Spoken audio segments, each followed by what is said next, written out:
Hey, what's up guys, it's Sayak and let's bring justice to OnePlus 5, shall we? So yeah, let's find it out. So OnePlus 5 has been one of the most, not most, but almost hyped phones of the year, and after the release there were lots of talk about the device, like codes in the OS and a copycat company, and why not a 1440 display. So let's talk all about that. But before I go into details of these things, let me clear one thing: I am not a OnePlus fanboy. Well, first thing first, copycat company. Now, does it really look like an iPhone 7 Plus from the back? Well, consider this.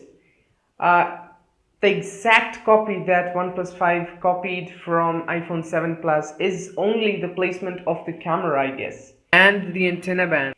Nothing in terms of design and looks. It is anywhere near iPhone 7 Plus because that's a lot hefty and this is a lot slimmer, a lot better designed. I guess if only the placement of the camera had been placed on different part of the back panel, I guess there would be no talk about the iPhone 7 Plus at all. Second, OS in their codes. Well, really, this is not a thing to do with phones like OnePlus. It's one of the best performers out there. So why have they done that? I have no clue about that. So that is really wrong with OnePlus 5. And then why not a 1440 display?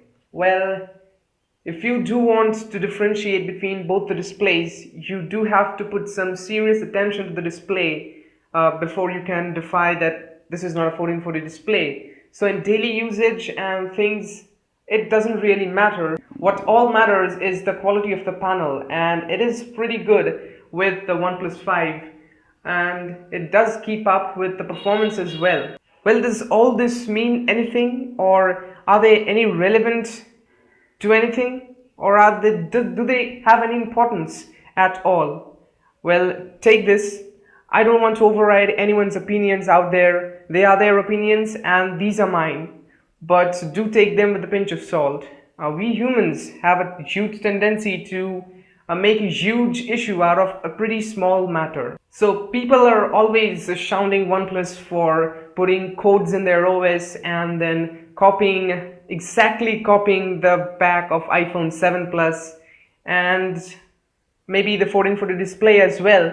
But you know, the design of a phone, does it matter much? You know, when you buy a phone, the first day the design is nice, you admire the design. By a week, you just give a pretty small glance at your phone, and then in a month, you never even look at the device, in what state it is, or never even admire the design of it. It's just in-hand feel, the experience of the software, the camera, the battery life, and a few others that remain and tinker around with your smartphone. So the design, it doesn't even matter for pretty much everyone out there.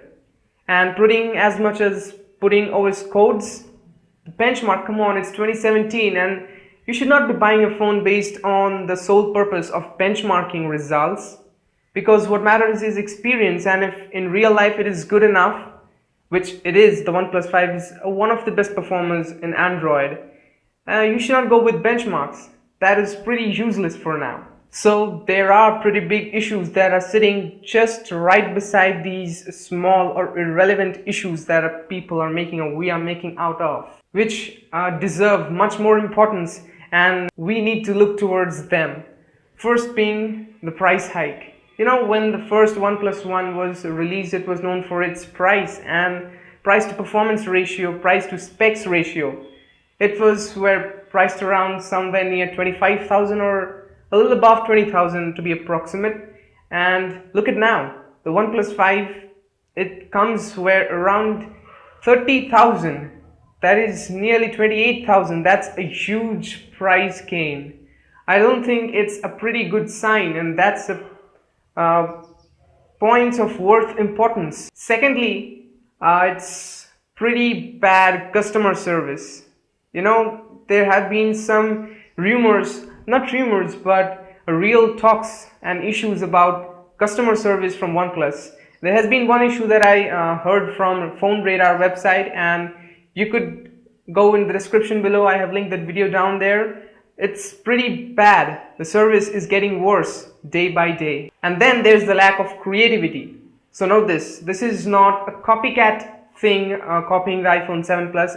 Which is not. It is. It's just a placement of the camera. But it is definitely lack of creativity and X factor, which, you know, OnePlus 1 phones, OnePlus 2 phones, which were people like, it did look a lot different from other phones at that time. But you give a look, you throw a look at the OnePlus 5 and phones of the similar category, other phones, they look a lot similar. There's nothing different, and things which you could look at and say, okay, this is a thing that I definitely like about this. So it's pretty common. It's become common. It's melting away into the commonness of other phones. And last but not the least, the company is growing. And with companies growing big and bigger, I don't know, but to me it is like things get silly. You know, silly things gets introduced. I don't want to take names or any things like that, but it has been with a lot of big companies out there, and I think it's going to be with OnePlus as well. So these are quite a few things that are worsening with OnePlus day by day, and I don't think it's going to land into somewhere sweet. So definitely give thoughts of your own to these matters. These were mine that I wanted to share with you guys. So at last, justice to OnePlus 5. Well, definitely OnePlus 5 gets the justice. It is one of the top performer phones in Android. It has good camera, good battery. The experience is awesome, definitely, but there's no justice for OnePlus because it is degrading, and I'm not liking that. So thanks for your consideration and giving this video a shot. And until then, on to some interesting topic, I guess.